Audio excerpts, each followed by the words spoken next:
So today we're going to talk about this setup right here. This is my Zoom interview setup, and it's something that I use for all my client meetings, any meeting that I have on Zoom. But if you really want to stand out, this is what I recommend that you do. And one of my core values is to be remarkable. And it's not just being remarkable making a video, but it's being remarkable in every single step of the way. And even if it's a 30-minute Zoom interview, it's having this nice quality. It's having nice audio that really is going to make you stand out, especially when you're having those first interactions with a new client or with that new prospect, whatever that means for you. This is what is important to me. And I'm going to show you today how to get this set up and some of the important parts to make this happen. So there's two important things to this that I think are the most important things. The first, it's this lighting right here. It's having good lighting. That could be an actual light. It could maybe just be a window that you set up your camera in front of.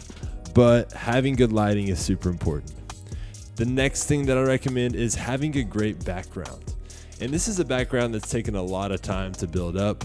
But having a great background and making sure that you're not pushed up against the wall or something like that in your room or in your office, but making sure that there's separation from you, from the wall, that's super important in this. And it probably would still look pretty good if I didn't have all these different elements right here and if it were just a white wall. But because I'm separated from the wall and I'm not backed up against it, it just makes it look really good, makes the room look spacious. Now, those are two of the most important elements in all this. You can still have a great Zoom call by just using your desktop right here by having good lighting and a good background. And often that's what I do.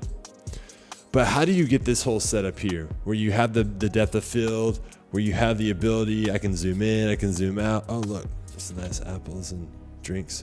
I can zoom in and I can zoom out and I can just custom make this the way I want to. How do you get this set up? Well, I'm going to show you. So there's like 5 different components that make this work. And I'm going to just try my best to show you these. And if you need to, you can go down in the link below and you can look at these items to buy them yourself and add them to your Zoom interview setup. So the first thing is having a decent camera.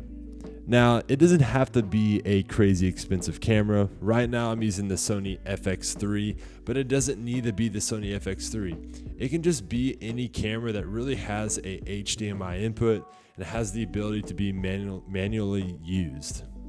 You know, one thing too that's important is making sure that the lens that's on this right here isn't, too zoomed in, that you have the ability to go wide. And I have a 16 to 35 millimeter lens on there right now, and it works perfectly for this setup. The next thing that's super important, and this is one of my favorite things out of this whole setup, is this microphone right here. This microphone is the Sennheiser USB-C microphone, and you can buy it. I think it's $150 on Amazon or on B&H. You just plug it right into your computer, and it works. That's it.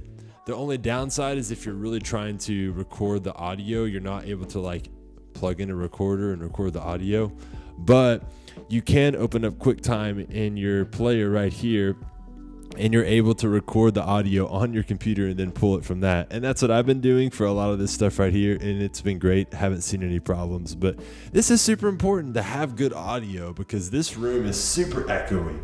It sounds so bad, but having this little microphone that condenses the audio just makes a huge difference. Now, how do you get your camera? How do you get this camera? And how do you set it up to the computer? That was something that I thought was going to be super complicated and difficult. But it's not. It's super easy. All you need is this thing right here. It's called the Atomos Connect. It connects the camera to the computer.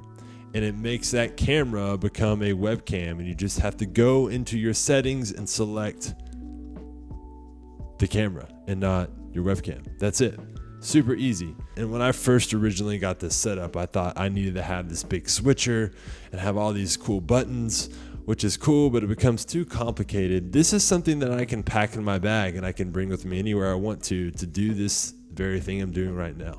Now, the next thing that has helped me just really streamline this setup on my desk is having this little tripod connector that I can connect to the desk and that I can put my DSLR camera on. It's very easy to move up and down. It's very easy to customize where it is, and it just works, and it's really stable. I think it's like a creator kit on B&H. Again, link down below to check that out. And lastly, this is not necessary. You do not need to have this, but I have this computer mount set up right here that actually was gifted to me, thankfully, by a nice person here at my co-working space.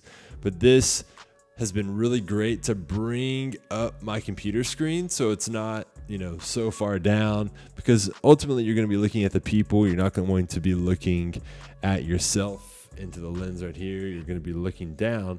But so this has really helped bring up the computer and make sure that I'm not looking too far off the screen. And well, that's it. That is all you need to really get this set up. You don't need any other fancy things. Really, all you need, okay camera, this nice microphone, the Atomos Connect, and you're good to go. And that's something that I used for a really long time until I started to build around it to make sure that it was simpler for me to use. But what do you use? I mean, do you think that this is cool? Do you think this is something that you should use? I recommend that you use it. I mean, if you really want to stand out, if you really want to, impress people in your first interactions, that first person interaction that you have in a meeting, I think is so important. And I always try to make sure that I'm the most respectful, the most kind, the most generous, and just being a good steward of what I have here. And this is giving me the ability to do that. And so, again, I recommend that you do it. If not, again, just lighting and a good background goes a long way, makes a huge difference. But thank you for watching this video. I really appreciate it. Hopefully this was helpful. Hopefully this is something that you might use, for your own self. I know that it's been great for me. It makes it more fun doing the Zoom calls, kind of making it more technical, and adding some different, elements to it. But thanks so much for watching this video. Subscribe, like, and comment below. That would be so cool. And talk to you soon. Peace.